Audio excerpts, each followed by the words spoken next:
Hi, how are you? Oh my gosh, I had the craziest day today at school. Yeah, these few group of kids, these two tables, were just talking during my math class today. And I tried so hard to get them to stop, but they were just so crazy today. Oh my gosh, you love it when that happens, don't we? It's just so fun. I know. What do you do? Oh my gosh, I'm so sorry that's happening to you. That is so frustrating. I get it.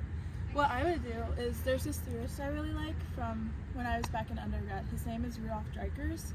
He was talking about how when you have kids that are disrupting your classroom, you kind of have to just do positive reinforcement around the students.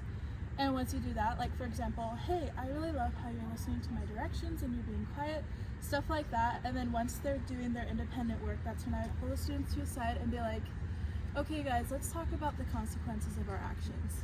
Was the thing we were supposed to do correct? No, right? We're distracting other people when we're talking. So just making them aware, but not giving them the attention during the direct instruction. Yeah.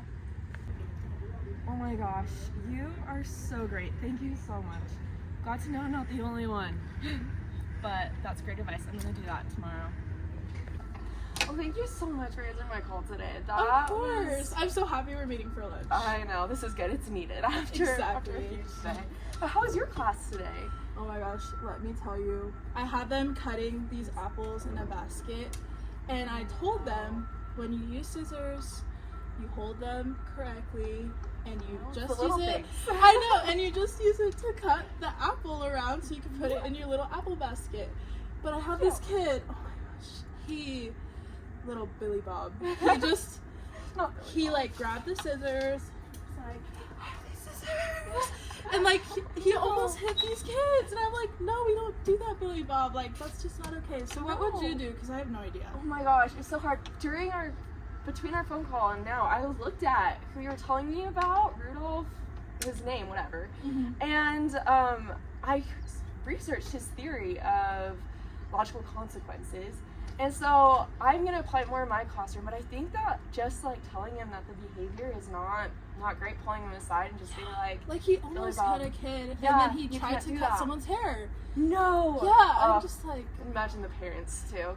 Can't do that. Yeah. And even just like looking at someone, I know Sally's in your class and she's really cute and she would never do that, I think. And just like, she's perfect. Yeah, perfect girl.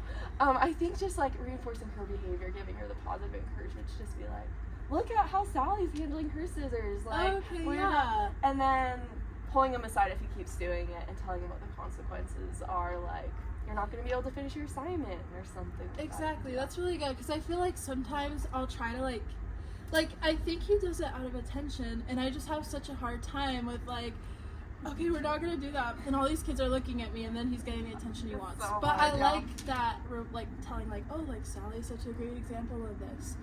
Yes, so yeah, I'm definitely giving the attention or directing it to someone else. That is perfect. I'm literally gonna tell him like, these are your choices, then we're gonna do this consequence. Okay, good. And so yeah. Oh my gosh, so crazy. Thank you for meeting with me. Of course. Hey, I got your text. Oh my gosh. Tell me all about it. Let's sit down. Let's sit down. Oh my goodness. So, my cute student, Sadie, she has been struggling with math the past few weeks. Which is so sad because at this point, like, she's not even answering questions anymore on, like, the worksheets I give her, the tests, and she'll just put random numbers or just skip them completely. And I asked her about it today, like, I wanted to pull her aside and see what's going on. And she was just like, oh, it's just boring, I don't want to do it. Which is so unlike her. Yeah. What do you think I should do?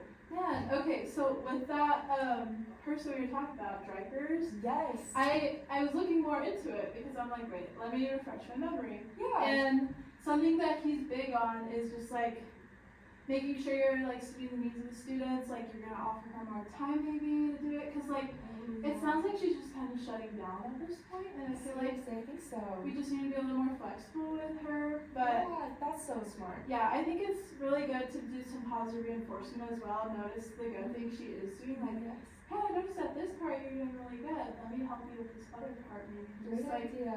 balance it out, and so it doesn't feel like she's like constantly just failing. Like, hey, you got this part, you got this part.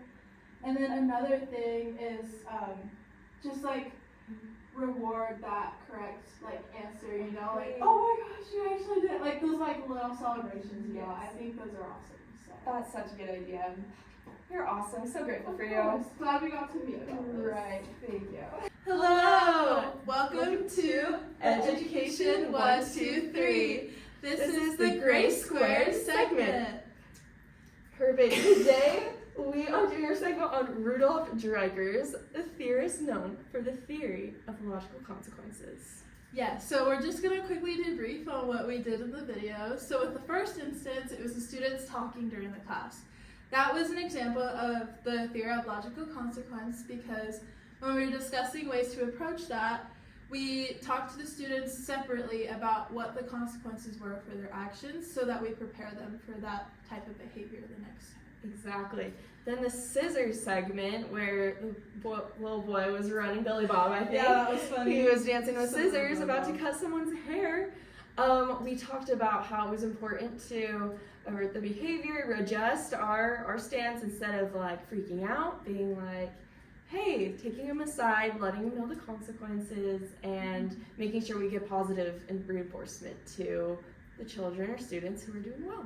Exactly. And in the last segment, we had Sally, I think, right? Yeah, poor little Sally. She was struggling with math and she was just putting in random numbers. So we were just talking about ways that we could alter that behavior and just do positive reinforcement to encourage that positive behavior. Exactly.